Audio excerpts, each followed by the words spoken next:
Hello everyone. आज है 8 सितंबर और आज इस वीडियो में हम बात करने जा रहे हैं फेडरल बैंक के बारे में। देखिए 52 रुपीस के आसपास ये शेयर अभी ट्रेड कर रहा है। आज भी एक बड़ी गिरावट हमें देखने को मिली है।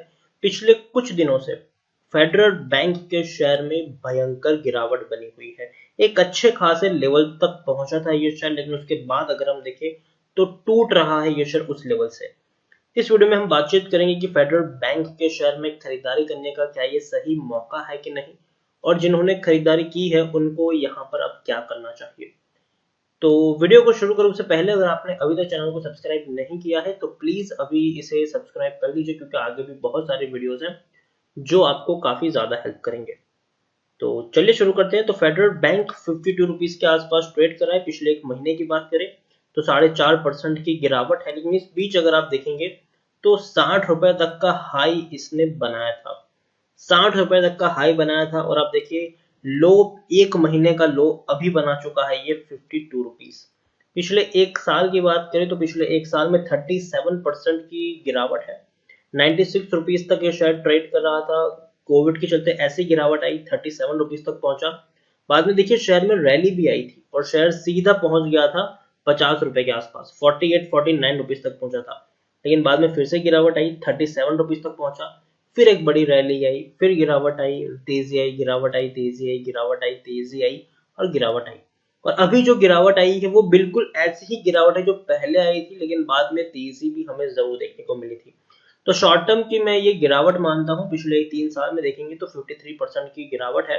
126 रुपए के लेवल से शेयर टूटा था, तेजी आई, गिरावट आई, तेजी आई, गिरावट आई, फिर से तेजी आई। मिड कैप शेयर है ये, 10,540 करोड़ के आसपास का इसका मार्केट कैप है। एनएससी में अगर हम देखें तो 2.5 करोड़ के आसपास का वॉल्यूम ट्रेड भी हमें देखने को मिल रहा है। शेयर होल्डिंग की अगर हम यहाँ पर बात करें तो बहुत बड़ी होल्डिंग एफआईएस, म्यूचुअल फंड और इंश्योरेंस कंपनी यहाँ पर ओन करते हैं। एफआईएस की बात करेंगे तो 30.95% की होल्डिंग है एफआईएस के पास। 25.64% की होल्डिंग है म्यूचुअल फंड के पास। 6.29% की होल्डिंग इंश्योरेंस कंपनी के पास देखने को मिली है। 33 म्यूचुअल फंड स्कीम्स का यहाँ पर पैसा लगा है। 209 जितने एफआईएस ने अपना पैसा लगाया है। हाईएस्ट पब्लिक शेयर होल्डर में आपको आईसीआईसीआई प्रूडेंशियल देखने को मिलता है 4.79% की होल्डिंग के साथ।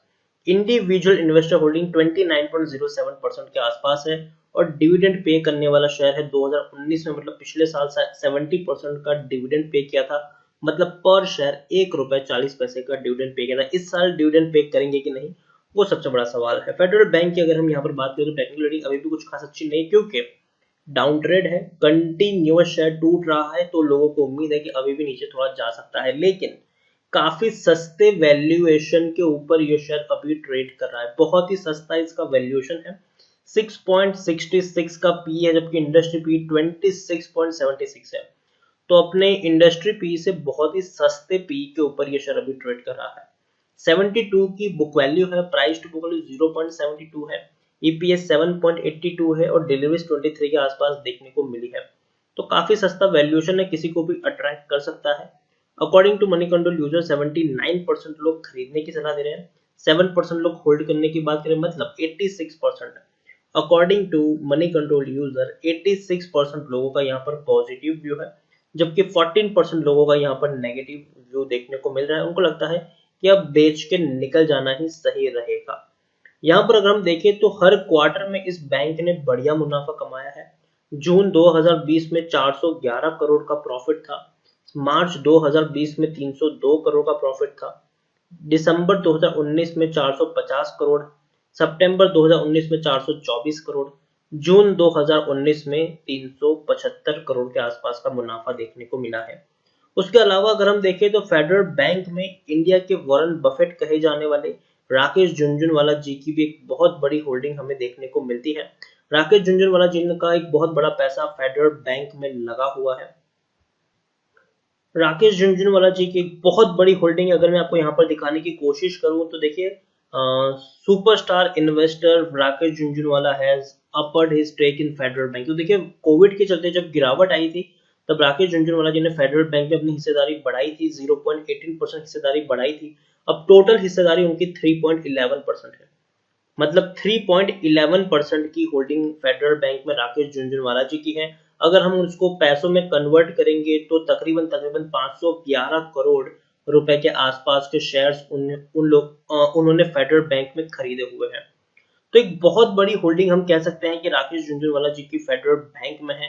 राकेश झुनझुनवाला जी ने 3.11% की होल्डिंग खरीदी है फेडरल बैंक में, जिसकी वैल्यू 511 करोड़ के आसपास देखने को मिल रही है।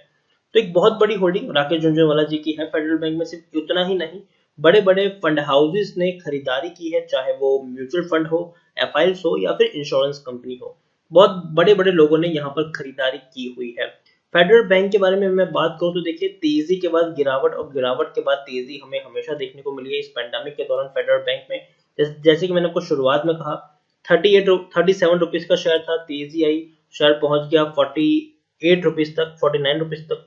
फिर से गिरावट आएगी, 37 रुपीज तक पहुंचा, फिर से तेजी आई, पहुंच गया 56, वापस गिरावट आई 51, वापस यहाँ पर तेजी आई, शेयर पहुंचा 57, वापस गिरावट आई, वापस तेजी आई, वापस गिरावट आई। यहां से हो सकता है कि शायद 50 रुपए तक भी पहुंच जाए, ठीक है, लेकिन उसके बाद वापस आपको तेजी देखने को मिलेगी जो इसको अगेन 55-56 रुपीज तक आराम से लेके जाएगी। तो मैं आपको यही कहूंगा कि खरीदारी अगर की है तो पैनिक मत करिए। और एक चीज मैं हमेशा कहता हूं अपने वीडियोस में, हर शेयर में मैं एक चीज हमेशा कहता हूं कि तेजी के बाद गिरावट आएगी तो हमें उसके लिए प्रिपेयर्ड रहना है।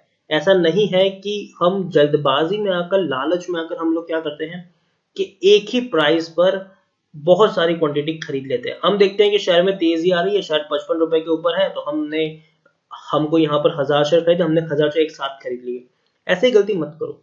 अगर 55 रुपए के ऊपर है तो पहले आप वहां पर सिर्फ 20 क्वांटिटी, अगर आप 200 क्वांटिटी खरीदो, अगर आपको 1000 शेयर खरीदने तो 20% का निवेश करो, वेट करो, गिरावट आए थोड़ी और क्वांटिटी ऐड करो, वेट करो, गिरावट आए थोड़ी और क्वांटिटी ऐड। इस तरीके से आप यहाँ पर प्ले करें।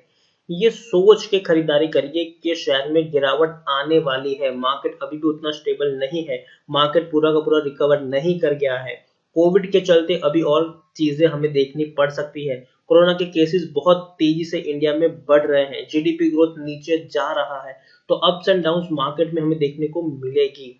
तो प्रिपेयर्ड रहना है हमें गिरावट के लिए। और मैं आपको ये हर वीडियो में कहा है, मैंने हर वीडियो में मैंने ये चीज आपको कही है कि एक साथ एक ही प्राइस में बहुत सारे शेयर्स मत खरीद लो। ये सोच के खरीदारी करो कि शेयर में गिरावट आने वाली है, आपको एवरेजिंग करना पड़ेगा, आपको और क्वांटिटी ऐड करनी पड़ेगी, आपके पास पैसा होना जरूरी है।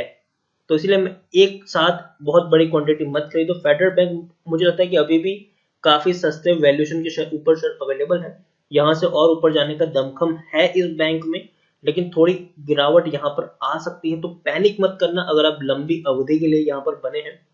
लंबी अवधि से मेरा यहाँ पर मतलब 5 या 10 साल नहीं है, कम से कम 1 साल तक का निवेश का प्लान रखें, 1 साल तक का पेशेंस अगर आप में हो तो ही फेडरल बैंक में निवेश करें। अगेन मैं कह दूं, अगर आप में पेशेंस है कि आप 1 साल तक यहाँ पर रुक सकते हैं तो ही यहाँ पर निवेश करें। 1-2 हफ्ते में कोई बड़ा चमत्कार नहीं होने वाला है। 1 साल तक के निवेश का प्लान बनाएं और एक ही क्वांटिटी पर बहुत सारे शेयर्स मत खरीदें। जैसे कि अगर आपको 100 शेयर खरीदने हैं तो 52 रुपीज के लेवल पर 20 क्वांटिटी खरीदो, वेट करो, गिरावट अगर आती है, अगर 50 पे जाए और 20-25 शेयर खरीद लो, फिर वेट करो, थोड़ी और गिरावट और थोड़ी क्वांटिटीज यहाँ पर ऐड कर लो। इस तरीके से आप यहाँ पर प्ले करो। अगर तेजी भी आ जाए, 52 का शेयर अगर आपको 51 में भी मिले तो भी वहां पर आप थोड़ी और क्वांटिटी ऐड कर सकते हो। लेकिन हमें यहाँ पर ये सोचना है कि नुकसान नहीं करना है मार्केट में, गिरावट को एज अ अपॉर्चुनिटी के तौर पर हमें इस्तेमाल कर सके। इसीलिए पैसा है तो बचा के रखो, थोड़ी और क्वांटिटी फ्यूचर में ऐड करने के लिए। अभी भी खरीदारी की है, नजरिया 1 साल का है, बने रह सकते हो। फ्रेश बाइंग करना चाहो तो जैसे कि मैंने कहा, छोटी छोटी क्वांटिटी ऐड करो और 1 साल का टाइम पीरियड लेके चलो। शॉर्ट टर्म में कोई बड़ा चमत्कार नहीं होने वाला है, लॉन्ग टर्म का प्लान करोगे तो ही आपको यहाँ पर फायदा होगा। तो इसी के साथ वीडियो को एंड करूंगा। अगर आपको वीडियो पसंद आया हो तो प्लीज इसे लाइक करो, शेयर करें। अगर आप चैनल पर पहली बार आए तो प्लीज सब्सक्राइब करें और फेडरल बैंक के बारे में आप क्या सोचते हैं वो भी आप मुझे कमेंट में लिखकर बता सकते हैं। Thank you.